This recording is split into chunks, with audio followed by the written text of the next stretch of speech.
Assalamualaikum warahmatullahi wabarakatuh. Perkenalkan, nama saya Puput Aftiani.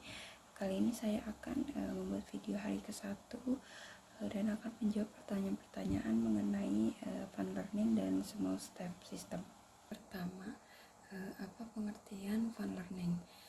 Fun learning ini adalah proses belajar yang sepenuhnya menyenangkan bagi anak. Jadi proses belajar yang dilakukan dapat memberikan kesenangan, kenyamanan, dan kebahagiaan bagi anak, dan tidak boleh sedetik pun anak merasa terpaksa.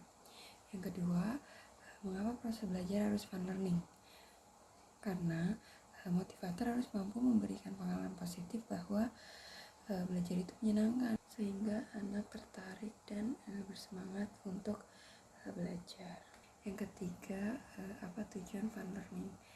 Tujuan fun learning ini adalah dapat menumbuhkan minat belajar secara intrinsik, dan si anak ini mau belajar karena keinginannya.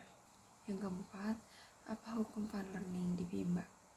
Fun learning ini adalah pendekatan pembelajaran yang menyenangkan dan interaktif untuk anak-anak, yang dirancang untuk meningkatkan minat belajar dan keterampilan mereka melalui berbagai aktivitas. Yang kelima, siapa yang harus merasakan fun learning dan sebutkan alasannya?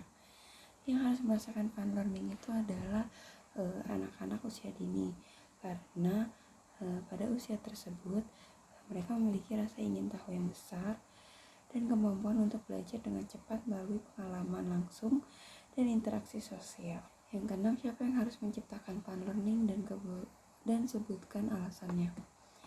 Yang harus menciptakan fun learning ini adalah motivator, karena motivator bertanggung jawab penuh untuk menciptakan suasana belajar yang menyenangkan di bimbang AIUE.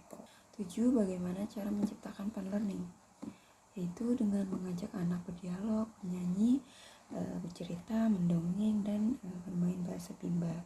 Bagaimana cara mengevaluasi anak apakah fun learning atau tidak? Yang pertama itu sikap dan ekspresi yang ditunjukkan oleh anak. Yang kedua, anak menunjukkan sikap senang, semangat, dan antusias. Yang ketiga, motivator menikmati proses membimbing. Yang kesembilan, apa dampak yang terjadi bila proses belajar menyenangkan? Proses belajar yang menyenangkan dapat memiliki dampak positif yang signifikan, seperti peningkatan motivasi dan minat belajar, peningkatan kreativitas, serta kesejahteraan mental.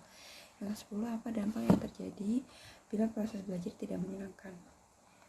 Seperti menurunnya motivasi belajar, peningkatan tingkat stres dan kecemasan. Terus yang terakhir, penurunan minat dalam pembelajaran. Sekarang yang B itu mengenai small step system. Yang pertama, apa pengertian small step system? Small step system itu adalah proses belajar yang dilakukan secara bertahap.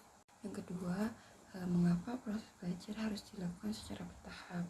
Karena motivator dapat memberikan kegiatan yang sesuai dengan kemauan dan kemampuan masing-masing anak.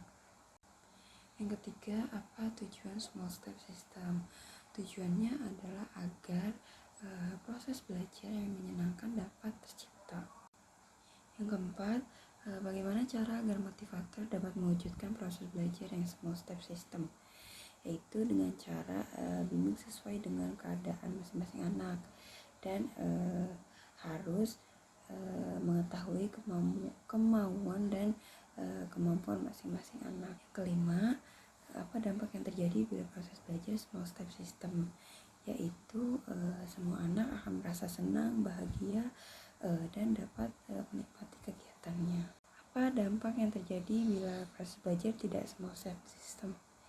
Yaitu mungkin akan mengalami kesulitan dalam kegiatannya, dan peningkatan tingkat kebingungannya akan meningkat. Sekian yang bisa saya sampaikan, kurang lebihnya mohon maaf. Wassalamualaikum warahmatullahi wabarakatuh.